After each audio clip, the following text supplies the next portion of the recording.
त्यांनी काही तपास केला असेल. संशयास्पद रीत्या काही लोक फिरतात, कुठे फिरतात.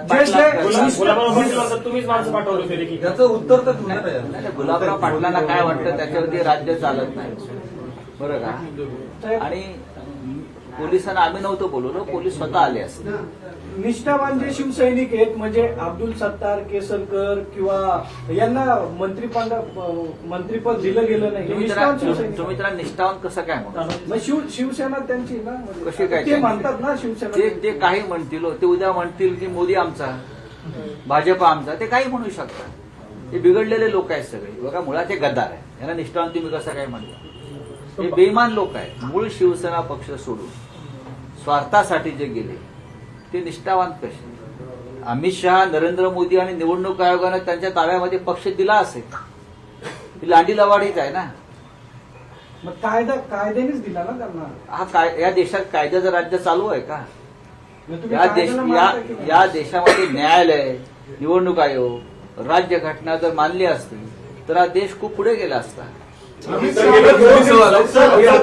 बांगलादेशमध्ये तर ते त्यावेळी यासाठी ठरलं की विदर्भ, नागपूर, महाराष्ट्रासोबत राहावा आणि कायदा करण्यात आला की साधारणपणे 4 आठवड्यांचं ते अधिवेशन दरवेळी व्हावं. आता 1 आठवड्यामध्येच ते गुंडाळलं जातं. त्याला जबाबदार बघा. आता आज शेवटचा दिवस आहे, तर त्या शेवटच्या दिवशी देखील अनेकांना दम धरवला नाही. हसन मुश्रीफ असतील किंवा आंबेडकर, ते आज शेवटच्या दिवशीच कोल्हापूरमध्ये पोहोचले. तिथे त्यांच्या मिरवणुका सुरू झाल्या. महाराष्ट्राची स्थापना होत असताना विदर्भाची एक वेगळी भूमिका होती. त्याच्यामुळे नागपूरला उपराजधानीचा दर्जा दिला आणि विधानसभेचं हिवाळी अधिवेशन हे विदर्भात करून विदर्भातल्या प्रश्नांना तड द्यावी अशी ती तेव्हाची भूमिका होती.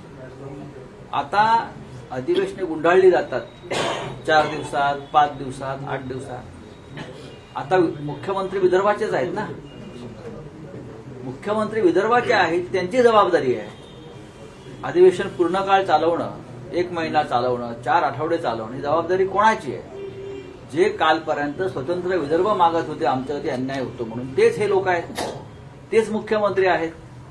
मग ते 4 आठवड्याचं अधिवेशन चालवू शकत नसतील तर त्याचा दोष तुम्ही संपूर्ण महाराष्ट्राला देऊ नका. तुम्ही कमजोर आहात, तुम्ही असफल आहात. दुसरं की हे जे मंत्री नवीन बनलेले आहेत त्यांच्या मिरवणुका आजच सुरू झाल्यात. एक शेवटचा दिवस आहे तरी पण अधिवेशनामध्ये न थांबता हे मिरवणुका सुरू झाल्या आणि खातेवाटपाचं पत्ता नाही अजून. आता त्याच्यावरती मंत्रिमंडळाला शिस्त लावण्याचं काम हे मुख्यमंत्र्यांचं असतं. मुख्यमंत्री हे हेडमास्टर आहेत. मुख्यमंत्र्यांचं लक्ष मध्ये विरोधक काय करतायत, विरोधकांना कसं अडकवता येईल याच्यामध्येच असल्यामुळं ते तेवढं सोपं राहिलेलं नाही सरकार त्यांचं. बांगलादेशमध्ये हिंदी में कुछ है.